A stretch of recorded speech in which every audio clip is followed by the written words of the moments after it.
All right, ಇವತ್ತಿನ ಕ್ಲಾಸಲ್ಲಿ ನಾವು ಏನು ಕಲಿತಾ ಇದ್ದೀವಿ ಅಂದ್ರೆ ಮಾಡೆಲ್ ವರ್ಬ್ಸ್, ಅದರಲ್ಲೂ especially would and wouldn't, WOULD, would and wouldn't. Would ಮತ್ತೆ ವುಡಂಟ್ ನ ಹೇಗೆ ಯೂಸ್ ಮಾಡೋದು, ಸೊ ಇದು ಎಲ್ಲೆಲ್ಲಿ ಬರುತ್ತೆ ಸ್ಪೋಕನ್ ಇಂಗ್ಲಿಷ್ ಅಲ್ಲಿ ತುಂಬಾ ಮುಖ್ಯವಾಗಿ ಬೇಕಾಗಿರುವಂತಹ, ಅದರಲ್ಲೂ ನೀವು ಸ್ಪೆಷಲ್ ಆಗಿ ನೀವು ತುಂಬಾ ಮರ್ಯಾದೆ ಕೊಟ್ಟು ತುಂಬಾ ರೆಸ್ಪೆಕ್ಟ್ಫುಲ್ ಆಗಿ ತುಂಬಾ ಪೊಲೈಟ್ ಆಗಿ ನೀವು ಮಾತಾಡಬೇಕು ಅಂತ ಹೇಳಿದ್ರೆ ನಿಮಗೆ ಈ ವುಡ್ ನ ಎಲ್ಲೆಲ್ಲಿ ಯೂಸ್ ಮಾಡ್ತೀವಿ ಅನ್ನೋದು ಗೊತ್ತಿದ್ರೆ ಮಾತ್ರ. ಸೊ ಈ ವುಡ್ ನ ಕರೆಕ್ಟ್ ಆಗಿ ಯೂಸ್ ಮಾಡಕ್ ಬಂದ್ರೆ ನೀವು ಚೆನ್ನಾಗಿ ಕರೆಕ್ಟ್ ಆಗಿ ಇದನ್ನ ಹೇಳ್ತಾ ಇದ್ದೀರಾ, ಸೆಂಟೆನ್ಸ್ ಅಲ್ಲಿ ಕರೆಕ್ಟ್ ಆಗಿ ಹೇಳ್ತಾ ಇದ್ದೀರಿ ಅಂದ್ರೆ ಮಾತ್ರ ನೀವು ಫ್ಲೂಯೆಂಟ್ ಆಗಿದ್ದೀರಾ, ನಿಮಗೆ ಚೆನ್ನಾಗಿ ಇಂಗ್ಲಿಷ್ ಬರುತ್ತೆ, ನೀವು ಒಳ್ಳೆ ಇಂಗ್ಲಿಷ್ ಮಾತಾಡ್ತೀರಾ ಅಂತ ಎದುರುಗಡೆ ಯಾರಾದ್ರೂ ಮಾತಾಡ್ತೀರಿ ಅವ್ರಿಗೆ ಗೊತ್ತಿರುತ್ತೆ. ಓಕೆ, ಹಾಗೇನೆ ಬೇರೆಯವರು ಹೇಳಿದಾಗ್ಲೂ ಅವ್ರು ವುಡ್ ಯಾವಾಗ ಯೂಸ್ ಮಾಡ್ತಾರೆ ಅನ್ನೋದನ್ನ ನೀವು ಗಮನಿಸಿದ್ರೆ ಅದು ಕರೆಕ್ಟ್ ಆಗಿ ನಿಮಗೆ ಗೊತ್ತಾಗುತ್ತೆ. ಅಂದ್ರೆ ಅದರ ಅರ್ಥ ಏನು, ಅವರು ಫ್ಲೂಯೆಂಟ್ ಆಗಿ ಮಾತಾಡ್ತಾರೆ, ಅವ್ರಿಗೆ ಕರೆಕ್ಟ್ ಆಗಿ ಚೆನ್ನಾಗಿ ಇಂಗ್ಲಿಷ್ ಬರುತ್ತೆ ಅಂತ ಅರ್ಥ. ಓಕೆ, ಸೊ ವುಡ್ ಎಲ್ಲ ಯೂಸ್ ಮಾಡ್ತಾರೆ ಅಂತ ನೋಡೋಣ. ಕಾಮನ್ ಆಗಿ ವುಡ್ ಅನ್ನು ಒಂದು 11 ಕಡೆ ಸ್ಪೆಸಿಫಿಕ್ ಆಗಿ ಯೂಸ್ ಮಾಡ್ತಾರೆ.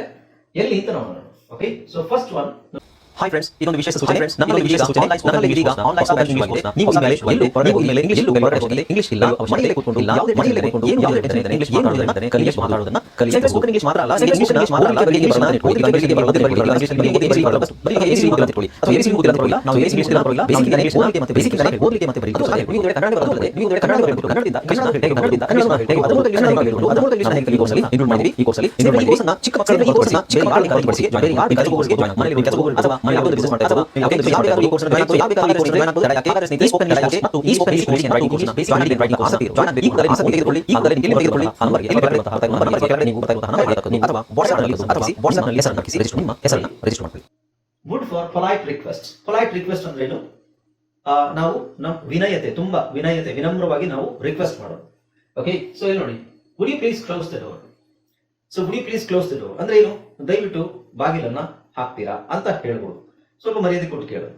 ಅದು ಬಿಟ್ಟು ಬಾಗಿಲು ಮುಚ್ಚು, ಬಾಗಿಲು ಹಾಕು ಅಂತ ಹೇಳೋದೇನು, ಕ್ಲೋಸ್ ದ ಡೋರ್ ಅಷ್ಟೇ. ಅದು would you please close the door is also okay. Please close the door, ದಯವಿಟ್ಟು ಬಾಗಿಲು ಹಾಕಿ. Would you please close the door, ದಯವಿಟ್ಟು ಬಾಗಿಲನ್ನು ಹಾಕ್ತೀರಾ. See, please close the door ಬಾಗಿಲು ಹಾಕು ಅಥವಾ ಬಾಗಿಲು ಹಾಕಿ. ಪ್ಲೀಸ್ ಕ್ಲೋಸ್ ದ ಡೋರ್, ದಯವಿಟ್ಟು ಬಾಗಿಲು ಹಾಕಿ, ದಯವಿಟ್ಟು ಬಾಗಿಲು ಹಾಕು. Could you close the door, can you close the door ಆಗುತ್ತೆ, but would you please close the door, ದಯವಿಟ್ಟು ನೀವು ಬಾಗಿಲನ್ನು ಹಾಕುವಿರಾ, ಈ ಮೀನಿಂಗ್ ಬರುತ್ತೆ. ಇಷ್ಟು ನಾವು ಪೊಲೈಟ್ ಆಗಿ ಹೇಳಿದಂಗಾಗುತ್ತೆ. Okay, request. ನೆಕ್ಸ್ಟ್ ಎಕ್ಸಾಂಪಲ್ ನೋಡಿ, would you mind. Would you mind ಆಮೇಲೆ ಹೇಳ್ತೀನಿ. Would you like some more coffee, would you like some more coffee. ನಿಮಗೆ see, would you like. So would you like ಅಂದ್ರೆ ಇಲ್ಲಿ ನೀವು ಇಷ್ಟಪಡ್ತೀರಾ ಅನ್ನೋದು ಬಂದ್ರು ಇನ್ನೊಂದು ಸ್ವಲ್ಪ ಕಾಫಿ ತಗೊಳಕ್ಕೆ ಬಯಸು. Would you like some more coffee, ನೀವು ಇನ್ನೊಂದು ಸ್ವಲ್ಪ ಕಾಫಿನ ಇಷ್ಟಪಡ್ತೀರಾ ಅಂತಲ್ಲ, ತಗೊಳಕ್ಕೆ ಬಯಸ್ತೀರಾ ಅಂತ ಅರ್ಥ. Okay, would you pass me the salt please, would you pass me the salt please. ಇದನ್ನ could you pass, can you pass ಅಂತ ಕೇಳ್ಬೋದು. ವುಡ್ ಯು ಯೂಸ್ ಮಾಡಿದಾಗ ಅದು ಸ್ವಲ್ಪ ಪೊಲೈಟ್ ಆಗಿ ಹೇಳ್ದಂಗೆ. ಅಂಡ್ ನೋಡಿ, would you mind helping, would you mind helping. So ಇಲ್ಲಿ ನಾವು ತುಂಬಾ ಹುಷಾರಾಗಿರ್ಬೇಕು. ವುಡ್ ಯು ಮೈಂಡ್ ಹೆಲ್ಪಿಂಗ್ ಅಂತ ಹೇಳಿದ್ರೆ ನೀವು ನನಗೆ ಸಹಾಯ ಮಾಡಕ್ಕೆ ನಿಮ್ಗೆ ಏನಾದ್ರು ತೊಂದರೆ ಆಗುತ್ತಾ, ನೀವು ನನಗೆ ಸಹಾಯ ಮಾಡಿದ್ರೆ ನಿಮ್ಗೆ ಏನಾದ್ರು ತೊಂದರೆ ಆಗುತ್ತಾ. ಸೊ ಇದು ಕನ್ನಡದಲ್ಲಿ ಈ ತರ ಕೇಳೋದಿಲ್ಲ ನಾವು, ಇಂಗ್ಲಿಷ್ ಅಲ್ಲಿ ಈ ತರ ಇದೆ, ಬಟ್ ಅದನ್ನ ಕನ್ನಡದಲ್ಲಿ ಇರೋ ತರನೇ ಟ್ರಾನ್ಸ್ಲೇಷನ್ ನಾವು ಕನ್ನಡದಲ್ಲಿ ಯೂಸ್ ಮಾಡೋದಿಲ್ಲ. Would you mind helping, so ಇಲ್ಲಿ ING ನೇ ಹಾಕ್ಬೇಕು. ವುಡ್ ಯು ಮೈಂಡ್ ಹೆಲ್ಪಿಂಗ್ ಅಥವಾ would you mind to help ಅಂತ ಯೂಸ್ ಮಾಡಲ್ಲ. Would you mind helping me, would you mind calling me later, would you mind writing, would you mind doing that later. ಅದನ್ನ ಮಾಡ್ತಿದ್ದಿಲ್ಲ ಅದನ್ನ ಆಮೇಲೆ ಮಾಡಕ್ಕೆ ಏನೋ ತೊಂದರೆ ಆಗುತ್ತೆ ನಿಮಗೆ ಅಂತ. Would you mind doing that later, would you mind calling me later, would you mind helping me. Okay, so would you mind ಅಂತ ಹೇಳಿದ್ರೆ ನೀವು ಅದಕ್ಕೆ ಉತ್ತರ ಐ ಡೋಂಟ್ ಮೈಂಡ್ ಅಂತ, ಐ ವುಡಂಟ್ ಮೈಂಡ್ ಅಂತ ಹೇಳೋ ಅವಶ್ಯಕತೆ ಇಲ್ಲ. Yes, of course I can help you ಅಂತ ಹೇಳ್ಬೋದು. Okay, right. ನೆಕ್ಸ್ಟ್ ಗೊತ್ತಾಯ್ತಲ್ಲ. ಸೊ ಇದು ಪೊಲೈಟ್ ರಿಕ್ವೆಸ್ಟ್. ಸೊ ರಿಕ್ವೆಸ್ಟ್ ನಾವು ಪೊಲೈಟ್ ಆಗಿ ಮಾಡ್ಲಿಕ್ಕೆ ನಾವು ಇದನ್ನ ವುಡ್ ಅನ್ನ ಯೂಸ್ ಮಾಡ್ತೀವಿ. Okay, next there are so many examples you can go through. Next ನೋಡಿ, for past habits. This is very important. For past habits are repeated action ನೋಡಿ. ಒಂದು ಹ್ಯಾಬಿಟ್, ನಮ್ ಪಾಸ್ಟ್ ಹ್ಯಾಬಿಟ್ಸ್ ಅಂದ್ರೆ ಪಾಸ್ಟ್ ಅಂದ್ರೆ ಕಳೆದೋಗಿರೋದು, ಆಗಿ ಹೋಗಿರುವಂತದ್ದು, ಗತಕಾಲದ ಹ್ಯಾಬಿಟ್. ನಮಗೆ ಮುಂಚೆ ಏನ್ ಹ್ಯಾಬಿಟ್ ಇತ್ತು, ನಾವು ಚಿಕ್ಕ ವಯಸ್ಸಲ್ಲಿ ಇದ್ದಾಗ, ಅಥವಾ ಚಿಕ್ಕ ವಯಸ್ಸೇ ಆಗ್ಬೇಕಂತಿಲ್ಲ, ಹೋದ ವರ್ಷ ಏನ್ ಹ್ಯಾಬಿಟ್ ಇತ್ತು, ಆಚೆ ವರ್ಷ ಅಥವಾ ಕಾಲೇಜಲ್ಲಿ ಇದ್ದಾಗ, ಅಥವಾ ನೀವು ಪ್ರೈಮರಿ ಇದ್ದಾಗ, ಹೈಸ್ಕೂಲಲ್ಲಿ ಇದ್ದಾಗ.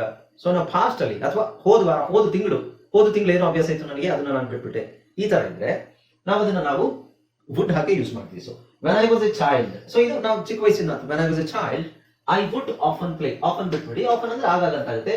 I would play, I would play or I use to play. ನಾವು ಮುಂಚೆ ಏನ್ ಮಾಡ್ತಾ ಇದ್ವಿ ಅದು ಬಿಟ್ಟಿದ್ರೆ ಯೂಸ್ ಟು ಅಂತ ಹೇಳ್ಬೋದು, ಅಥವಾ ನಾವು ವುಡ್ ಅಂತ ಹೇಳ್ಬೋದು. ಐ ವಾಸ್ ಅಂತ ಹೇಳಂಗಿಲ್ಲ. So when I was a child, ನಾನು ಚಿಕ್ಕವನಿರ್ಬೇಕಾದ್ರೆ I was playing, I was often playing ಅಲ್ಲ, ಐ ವಾಸ್ ಆಫನ್ ಅಂತ ಬರಲ್ಲ ಅಲ್ಲಿ, ಸಾರಿ ಐ ವಾಸ್ ಅಂತ ಬರಲ್ಲ. I would play in the park, I would play in the park. Would ಅಂದ್ರೆ ನಾವು ಇಚ್ಛೆಯಿಂದ ನಾವು ಆಟ ಆಡ್ತಿದ್ವಿ. I would play in the park. Okay, every summer we would visit, we would visit my grandparents. So ಪ್ರತಿ ಸಮ್ಮರ್ಗೆ ನಾವು ನಮ್ಮ ಅಜ್ಜಾಜಿ ಮನೆಗೆ ವಿಸಿಟ್ ಕೊಡ್ತಾ ಇದ್ವಿ. So we would always bring, he would always bring flowers to his mothers. ಅವನು ಅವರ ಅಮ್ಮನಿಗೆ ಯಾವಾಗ್ಲೂ ಹೂಗಳನ್ನ ತಗೊಂಡು ಹೋಗ್ತಾ ಇದ್ದ. ಸೊ ಇಲ್ಲಿ ವಾಸ್ ಅಂತ ನಾವು ಬರೆಯೋಕೆ ಹಾಗೆ ಇಲ್ಲ. He was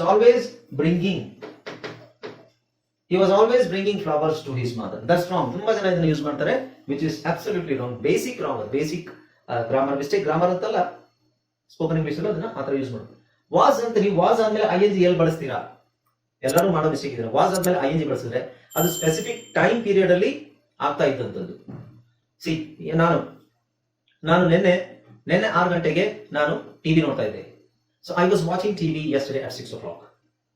ಆ 6 ಗಂಟೆಗೆ ಮಾತ್ರ, ನೀವು ಪದೇ ಮಾಡಿರುವಂತದ್ದಲ್ಲ. ಓಕೆ, ಈಗ ನೀವು ಪದೇ ಹೋದ ತಿಂಗಳು ಪದೇ 6 ಗಂಟೆಗೆ ನೀವು ಟಿವಿ ನೋಡಿದ್ರೆ, ಪದೇ ಒಂದ್ 2-3 ಸಲ ಕಂಟಿನ್ಯೂಸ್, ವಾರದಲ್ಲಿ 3-4 ಸಲ ನೀವು ನೋಡಿದ್ರೆ ನೀವು ಹೇಳ್ಬೋದು, last month I would watch TV at 6 PM every day. I would watch ಅಂದ್ರೆ ಐ ವಾಸ್ ವಾಚಿಂಗ್ ಅಲ್ಲ. ಐ ವಾಸ್ ವಾಚಿಂಗ್ ಒಂದು ಆಕ್ಷನ್ಗೆ ನೀವು ಹೇಳುವಂಥದ್ದು, ಒಂದು ಆಕ್ಷನ್ ನಡೀತಾ ಇದ್ದಂಥದ್ದು. ಓಕೆ, ವುಡ್ ಏನು ನಾವು ಪದೇ ಮಾಡಿರುವಂತದಕ್ಕೆ ವುಡ್ ಅಂತ ಹೇಳ್ತೀವಿ. ಓಕೆ, ಐ ಥಿಂಕ್ ನಾನು ಇದನ್ನ ಡಿಸ್ಕಸ್ ಮಾಡಿದ್ವಿ ಬೇರೆ ಒಂದು ಕ್ಲಾಸ್. ಓಕೆ ನೋಡಿ, before getting a car she would cycle to work every day. Car ತಗೊಳ್ಳೋಕ್ಕಿಂತ ಮುಂಚೆ ಅವಳು ಸೈಕಲ್ ಹೊಡ್ಕೊಂಡು ಹೋಗೋದು. ಸೈಕಲ್ ಅನ್ನೋದಕ್ಕೆ 3 ಮೀನಿಂಗ್ ಇದೆ. ಒಂದು ಸೈಕಲ್ ಅನ್ನು ಬೈಸಿಕಲ್, ಓಕೆ, ಸೈಕಲ್ ಓಡಿಸು ಸೈಕಲ್. ಇನ್ನೊಂದು the action is cycle and ಸುತ್ತ ಸೈಕಲ್ ಆಗಿ ಬರುವಂತದ್ದು ಒಂದು ಸೈಕಲ್, 2 ಸೈಕಲ್ ಅಂತ ಹೇಳ್ತೀವಲ್ಲ, ಅದನ್ನು 3 ಅರ್ಥ ಇದೆ ಅದಕ್ಕೆ. So before getting a car she would cycle. Cycle is a verb here. ಅವಳು ಸೈಕಲ್ ಓಡಿಸಿಕೊಂಡು ಹೋಗ್ತಿದ್ಲು. Okay, my dad would tell me bed time stories every night.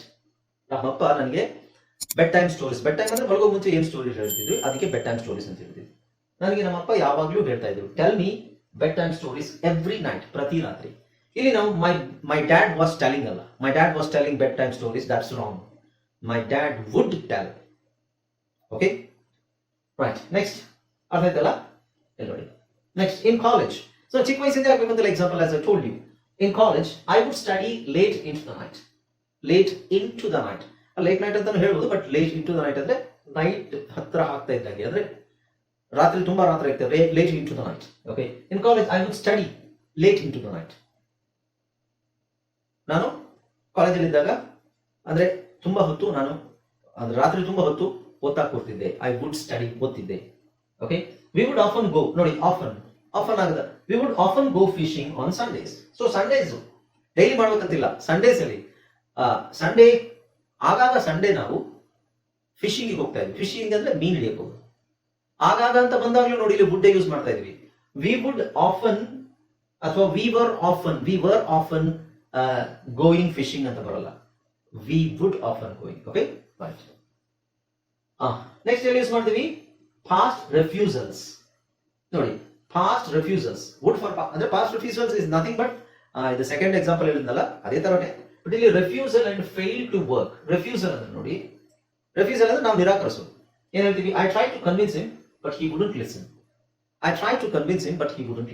ನಾನು ಅವನಿಗೆ ಕನ್ವಿನ್ಸ್ ಮಾಡಕ್ ಟ್ರೈ ಮಾಡಿದೆ, ಬಟ್ ಹಿ ವುಡಂಟ್ ಲಿಸನ್. ಅವ್ನು ಕೇಳಿಸ್ಕೊಳ್ಳಕ್ಕೆ ತಯಾರಿರ್ಲಿಲ್ಲ, ಅವ್ನು ಕೇಳಿಸ್ಕೊತಿರ್ಲಿಲ್ಲ, ಅವ್ನು ಕೇಳ್ತಿರ್ಲಿಲ್ಲ ಅಂತ ಹೇಳಿದ್ರೆ ನಾನು ಒಂದ್ಸಲ ಟ್ರೈ ಮಾಡಿದೆ ಅಂತಲ್ಲ, I try to convince him several times ಅಂತ ಅರ್ಥ. He wouldn't listen. ಸೊ ಇಲ್ಲಿ ಡಿಡಂಟ್ ಬಂದ್ರೆ ನಾನು ಲಾಸ್ಟ್ ಕ್ಲಾಸ್ ಅಲ್ಲಿ ಎಕ್ಸ್ಪ್ಲೇನ್ ಮಾಡಿದ್ದೆ, ಬಟ್ ಹಿ ಡಿಡಂಟ್ ಲಿಸನ್ ಅಂದ್ರೆ ನೀವು ಒಂದ್ಸಲ ಹೇಳಿದೀರಾ, ಅವನು ಒಪ್ಕೊಳ್ಳಿಲ್ಲ ಅಂತ ಅರ್ಥ. ಇಲ್ಲಿ ಯಾವಾಗ ವುಡಂಟ್ ಅಂತ ಇರುತ್ತೆ ಅದರ ಅರ್ಥ ನೀವು ಪದೇ ಹೇಳಿದೀರಾ, ಅವನು ಪದೇನೂ ನಿರಾಕರಿಸಿದಾನೆ ಅಂತ ಅರ್ಥ. So it's repeated refusal. Okay, the car wouldn't start this morning ಅಂದ್ರೆ ಕಾರ್ನ ನಾವು ತುಂಬಾ ಸಲ ಸ್ಟಾರ್ಟ್ ಮಾಡಿ ನೋಡಿದೀವಿ, ಸ್ಟಾರ್ಟ್ ಆಗಲಿಲ್ಲ. ಅದೇ ಒಂದ್ಸಲ ಸ್ಟಾರ್ಟ್ ಮಾಡಿ ನೀವು ಬಿಟ್ಟಿದ್ರೆ ಏನಾಗುತ್ತೆ? I started the car in the morning but it didn't start. ನಾನು ಬೆಳಿಗ್ಗೆ ಕಾರ್ ಸ್ಟಾರ್ಟ್ ಮಾಡಿದೆ, ಬಟ್ ಅದು ಸ್ಟಾರ್ಟ್ ಆಗಲಿಲ್ಲ. It didn't start. So how many times did you try to start the car? I tried only once. ನಾನು ಒಂದೇ ಸಲ try ಮಾಡಿದೆ. So that is why I say I tried to start the car, but the car didn't start. But I tried to start the car several times, but it wouldn't start. So several times ಅಂತ ಹೇಳೋ ಅವಶ್ಯಕತೆ ಇಲ್ಲ, because ನೀವು ಇಲ್ಲಿ wouldn't ಹಾಕಿದ್ದೀರಾ. Wouldn't means it's a repeated action in the past. Okay? Yeah. So ಇದನ್ನು class ಅಲ್ಲಿ explain ಮಾಡಿದ್ದೆ. Let's move on. Okay. Now, fourth one, number would in indirect speech. Indirect speech ಅಲ್ಲಿ ಡೈರೆಕ್ಟ್ ಸ್ಪೀಚ್ ಅಂದ್ರೆ ಏನು? ನಾವು ಯಾರಿಗಾದ್ರೂ ಹೇಳಿರೋದು ಡೈರೆಕ್ಟ್ ಆಗಿ ಹೇಳಿರೋದು. ಓಕೆ, ಸೊ ಯಾರಾದ್ರೂ ನಿಮಗೆ ಹೇಳ್ತಾ ಇರೋದು, okay I call you later, I will call you later ಅಂತ ಹೇಳಿದ್ರೆ ನೀವು ಹೇಳೋದು, ನಾನು ಹೇಳಿರೋದನ್ನ ಇನ್ನೊಬ್ಬರ ಹತ್ರ ಹೇಳ್ಬೇಕಾದ್ರೆ he said that he would call me later, he said that he would. ನಾನೇನ್ ಹೇಳಿರ್ತೀನಿ? ಐ ವಿಲ್ ಅಂತ ಹೇಳಿರ್ತೀನಿ. ನೀವು ಇನ್ನೊಬ್ಬರಿಗೆ ನನ್ನ ಬಗ್ಗೆ ಹೇಳ್ಬೇಕಾದ್ರೆ he said that he would call me later. ಅದೇ ಇದು ಇಂಡೈರೆಕ್ಟ್ ಸ್ಪೀಚ್ ಅಲ್ಲಿ. Okay, she said that use ಮಾಡ್ಬೋದು, that ಇಗ್ನೋರ್ ಮಾಡೋದು. she said she would call me later. She said she would call me later. Okay, he promised he would help with the project. ಅಂದ್ರೆ ಅವನು ನಾನು ನಿಮಗೆ ಹೇಳಿರ್ತೀನಿ, okay I will help you with the project, don't worry about that, I will help you with the project. ನಾನೇನು use ಮಾಡ್ತೀನಿ? I will. ಈಗ ನಾನು ಹೇಳಿರೋದನ್ನ ನೀವು ಇನ್ನೊಬ್ರಿಗೆ ಹೇಳೋದಾದ್ರೆ ಈ ತರ ಹೇಳ್ತೀರಾ, he promised, ನಾನು ಪ್ರಾಮಿಸ್ ಮಾಡ್ತೀನಿ, okay I'm going to promise, or I will promise that I will help you, I promise that I will help you with the project. ನಾನು ಪ್ರಾಮಿಸ್ ಮಾಡ್ತೀನಿ ನಿಮಗೆ, ನಾನು ನಿಮಗೆ ಪ್ರಾಜೆಕ್ಟ್ ಅಲ್ಲಿ ಹೆಲ್ಪ್ ಮಾಡ್ತೀನಿ ಅಂತ. ನೀವು ಅದನ್ನ ನಾನು ಪ್ರಾಮಿಸ್ ಮಾಡಿದೆ ಅಂತ ಇನ್ನೊಬ್ಬರಿಗೆ ಹೇಳಬೇಕಾದ್ರೆ ಹೇಗೆ? he promised he would, ನಾನು ಐ ವಿಲ್ ಅಂತ ಹೇಳಿರ್ತೀನಿ, ನೀವು he promised he would help with the project. ಅಲ್ಲಿ will ಅಂತ ಹಾಕಂಗಿಲ್ಲ, he promised he will ಅಲ್ಲ, he promised that he would. Okay, ಹಾಗೆ they announced that, or they announced they would arrive on Tuesday. ಅವರು ಮಂಗಳವಾರ ಬರುವುದಾಗಿ ಘೋಷಿಸಿದರು. ಅಂದ್ರೆ ಅನೌನ್ಸ್ ಮಾಡೋದೇನು ಹೇಗೆ? ಈಗ ನಾನು ಅನೌನ್ಸ್ ಮಾಡ್ತಾ ಇದ್ದೀನಿ, ನಾನು ನಮ್ಮ ಗ್ರೂಪ್ ಇದೆ, 4-5 ಜನ ಗ್ರೂಪ್ ಇದೆ, ನಾನು ಹೇಳ್ತೀನಿ ಏನಂತ? we will arrive on Tuesday. ನಾವು ಮಂಗಳವಾರ ಬರ್ತೀವಿ ಅಂತ ನಾನು ಹೇಳ್ತೀನಿ, ಅನೌನ್ಸ್ಮೆಂಟ್ ಮಾಡಿರ್ತೀನಿ. ಅನೌನ್ಸ್ಮೆಂಟ್ ಮಾಡಿರೋದನ್ನ ಇನ್ನೊಬ್ರ ಹತ್ರ ಹೇಳೋದಾದ್ರೆ ನಾನೇನು ಅನೌನ್ಸ್ ಮಾಡಿದೆ? he announced or they announced they would arrive. ನಾನು ಐ ವಿಲ್ ಅಂತ ಹೇಳಿರ್ತೀನಿ, ಅವ್ರೇನ್ ಹೇಳ್ತಾರೆ? they would arrive. ಅಂದ್ರೆ ನಮ್ಮ group. Okay, alright, next. I thought it would rain. ಮಳೆ, see, I thought it will rain ಅಲ್ಲ, it will rain ಅಂದ್ರೆ ಮುಂದೆ ಆಗುವಂಥದ್ದು. I thought it would rain. ನಾನು ಅನ್ಕೊಂಡೆ ಅದು ಮಳೆ ಬರ್ಬೋದು ಅಂತ ನಾನು ಭಾವಿಸಿದ್ದೆ. I thought it would rain, but it did not rain. Okay, right. So the teacher said the exam would be difficult. So ಇಲ್ಲಿ ಟೀಚರ್ ಹೇಳ್ತಾರೆ the exam is going to be very difficult, or the exam will be very difficult. ನಾನು ಹೇಳ್ತೀನಿ, okay so tomorrow's exam will be very difficult ಅಂತ ನಾನು ಹೇಳ್ತೀನಿ. ಇದನ್ನ ನೀವು ಇನ್ನೊಬ್ಬರ ಹತ್ರ ಹೇಳಿದ್ರು, ಟೀಚರ್ ನೆನೆ ಹೇಳಿ, ಎಕ್ಸಾಮ್ ನಾಳೆದ ಎಕ್ಸಾಮ್ ತುಂಬಾ ಕಷ್ಟ ಇರುತ್ತಂತೆ ಅಂತ ಹೇಳ್ತೀವಲ್ವಾ? ಸೊ ಅಂತೆ ಅಂತ ಹೇಳ್ಬೇಕಾದ್ರೆ ನಾವು the teacher said that, or the teacher said the exam will be ಅಲ್ಲ, would be. Exam would be ಅಂತಾನೆ ಹೇಳ್ಬೇಕು. Okay, right. ನೆಕ್ಸ್ಟ್ ಯಾವ್ದಂತ ನೋಡೋಣ. Next, would to express preferences. To express preferences ಅಂದ್ರೆ ಆದ್ಯತೆ. ನಾವು ಏನಕ್ಕೆ ಆದ್ಯತೆ ಕೊಡ್ತೀವಿ? ಓಕೆ, ಈಗ ನೋಡಿ, I would prefer a window seat. I prefer a window seat. Okay, but I would prefer a window seat. Window seat ಅಂದ್ರೆ ಬಸ್ ಹತ್ತಿದ ತಕ್ಷಣ ಅಥವಾ ಗಾಡಿ ಹತ್ತಿದ ತಕ್ಷಣ ನಮಗೆ ವಿಂಡೋ ಸೀಟ್ ಬೇಕು ಅಂತ ಎಲ್ಲರೂ ಬಯಸ್ತಾರಲ್ವಾ? ಸೊ ನಾನು ಹೇಳೋದೇ, ಈಗ ನನ್ನ personal I would prefer window seat. ನನಗೆ ಪರ್ಸನಲ್ ಆಗಿ ನನಗೆ ವಿಂಡೋ ಸೀಟ್ ಕೂತ್ಕೋಬೇಕು ಅಂತ ನನಗೂ ಇರುತ್ತೆ, ಅದು ನನ್ನ ಆದ್ಯತೆ, ಪ್ರಿಫರೆನ್ಸ್, ನನಗೆ ಅದು ಇಷ್ಟ ಅನ್ನೋದು ಮೀನಿಂಗ್ ಬರುತ್ತೆ. ಓಕೆ, ಸೊ ಅಲ್ಲಿ ನಾವು I prefer window seat is also okay, but I would prefer to express preference politely. Okay, next ನೋಡಿ, would you like tea or coffee? ಇದು ಅಗೇನ್ ನಿಮಗೆ ರಿಕ್ವೆಸ್ಟ್ ಅಂತಾನೆ ಆಗುತ್ತೆ. ಯಾವುದು ಈ ಪೊಲೈಟ್ ರಿಕ್ವೆಸ್ಟ್, ಬಟ್ ಇಲ್ಲಿ ಚಾಯ್ಸ್ ಇದೆ, ಪ್ರೆಫರೆನ್ಸ್ ಕೇಳ್ತಾರೆ ನಿಮಗೆ ಟೀ ಅಥವಾ ಕಾಫಿ. ನೀವು ಚಹಾ ಅಥವಾ ಕಾಫಿ ಕುಡಿಲಿಕ್ಕೆ ಚಹಾಗೆ ಕಾಫಿ ಇದು ಆದ್ಯತೆ ಕೊಡ್ತೀರಾ ಅಥವಾ ಕಾಫಿಗೆ ಆದ್ಯತೆ ಕೊಡ್ತೀರಾ? Okay, so would you like tea or coffee? ಅವಾಗ ನೀವು ಆನ್ಸರ್ ಮಾಡೋದು ಇದಕ್ಕೂ ಆನ್ಸರ್ ಅಲ್ಲೇ ನೀವು ವುಡ್ ಯೂಸ್ ಮಾಡೋದು. I would prefer coffee. ಯಾರಾದ್ರೂ ನಿಮ್ಮ ಹತ್ರ would you like tea or coffee ಅಂತ ಕೇಳಿದ್ರೆ ನೀವು ಹೇಳಿ I would prefer coffee. You can say I would like coffee, I would prefer coffee. ಎರಡು ಒಂದೇ ಅಲ್ಲ, ಆನ್ಸರಿಂಗ್ ಮೆಥಡ್ ಒಂದೇನೆ. ಓಕೆ, ನೆಕ್ಸ್ಟ್ ನೋಡಿ, I would rather stay home tonight. So that is also a preference. I would rather stay at home tonight. ನಾನು ಮನೇಲಿ ಇರ್ಲಿಕ್ಕೆ ಇಷ್ಟಪಡ್ತೀನಿ, ಇವತ್ತು ರಾತ್ರಿ ಮನೇಲಿ ಇರಲು ಇಷ್ಟಪಡ್ತೇನೆ. ಸೊ ರಾದರ್ ಯಾಕೆ ಬೇಕು? I would stay at home tonight, I would stay at home tonight ಅದಷ್ಟು ಸೂಟ್ ಆಗಲ್ಲ. I would rather stay home tonight. So ನನಗೆ ಬೇರೆ ಆಪ್ಷನ್ ಇದೆ, ನಾನು ಮನೆಯಲ್ಲಿರೋದೇ ನಾನು ಇಷ್ಟಪಡ್ತೀನಿ, ಮನೆಯಲ್ಲಿ ಉಳಿದುಕೊಳ್ಳುವುದಕ್ಕೆ ನಾನು ಆದ್ಯತೆ ಕೊಡ್ತೀನಿ ಅಂತ ಆಗುತ್ತೆ ಅರ್ಥ. Okay, I would rather stay at home tonight ಇವತ್ತು ರಾತ್ರಿ. She would like to become a doctor. So she would like to become a doctor, ಅದು ಅವಳ ಆದ್ಯತೆ. ಅವಳಿಗೆ ಇಂಜಿನಿಯರ್ ಆಗೋದು ಬೇಡ, ಬೇರೆ ಪೈಲಟ್ ಆಗೋದು ಬೇಡ, ಅವಳಿಗೆ ಏನು ಡಾಕ್ಟರ್ ಆಗೋದು ಅವಳ ಆದ್ಯತೆ. ನೆಕ್ಸ್ಟ್, ಈಗ ಅಗೇನ್ ನೋಡಿ, would you prefer, again question, would you prefer to eat out or cook at home? Would you prefer to eat out or cook at home ಅಂದ್ರೆ ನೀವು ಮನೆಯಲ್ಲಿ ಅಡಿಗೆ ಮಾಡಿಕೊಂಡು ತಿನ್ನಕ್ಕೆ ಆದ್ಯತೆ ಕೊಡ್ತೀರಾ, ಪ್ರಿಫರೆನ್ಸ್ ಕೊಡ್ತೀರಾ, ಅಥವಾ ಹೊರಗಡೆ ಊಟ ಮಾಡ್ಲಿಕ್ಕೆ ಇಷ್ಟಪಡ್ತೀರಾ? ಆರ್ ಕುಕ್ ಅಟ್ ಹೋಮ್, ನೀವು would you prefer to eat out, ಹೊರಗಡೆ ತಿನ್ಲಿಕ್ಕೆ ಇಷ್ಟಪಡ್ತೀರಾ ಅಥವಾ ಮನೇಲಿ ಅಡಿಗೆ, ಎರಡು ಒಂದೇನೆ. ನಾನು ಫಸ್ಟ್ ಇದನ್ನು ಹೇಳಿದೆ. Okay, right. I would love to travel the world. I would love to travel the world. See, I will love ಅಂತ ಹೇಳಲ್ಲ, ಐ ವಿಲ್ ಲವ್ ಅಂತ ಹೇಳಲ್ಲ, I would love to travel the world. Okay, right. Next, would ನ ಇನ್ನೆಲ್ಲಿ use ಮಾಡ್ತೀವಿ ನೋಡಿ.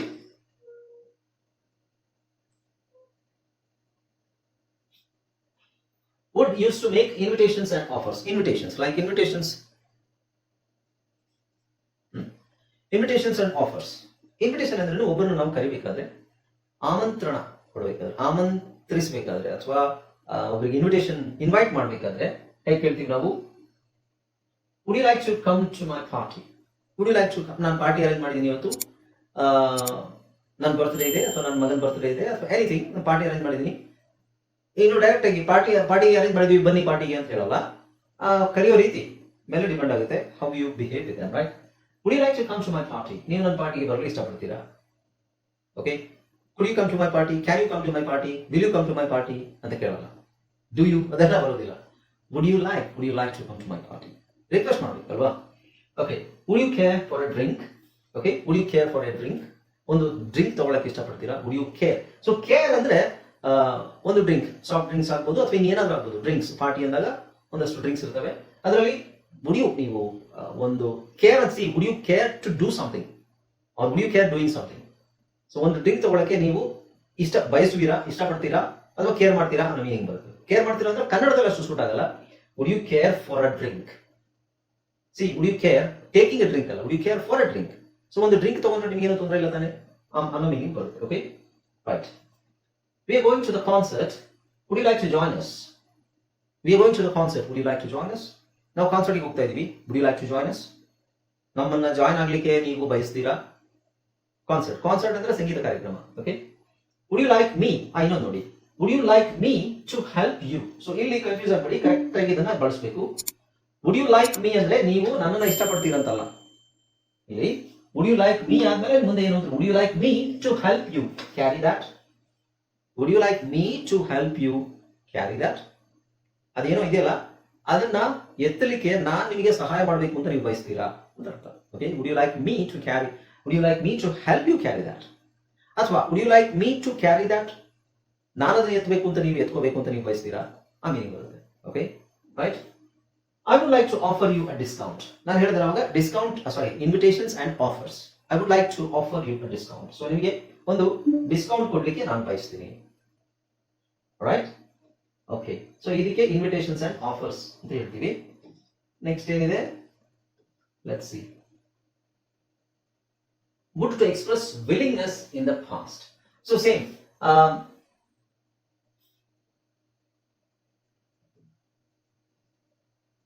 Okay, so ಇದು ನಮ್ಮ ಪಾಸ್ಟ್ ಹ್ಯಾಬಿಟ್ ಅಂದ್ರೆ ಪಾಸ್ಟ್ ಅಲ್ಲಿ ವಿಲ್ಲಿಂಗ್ನೆಸ್.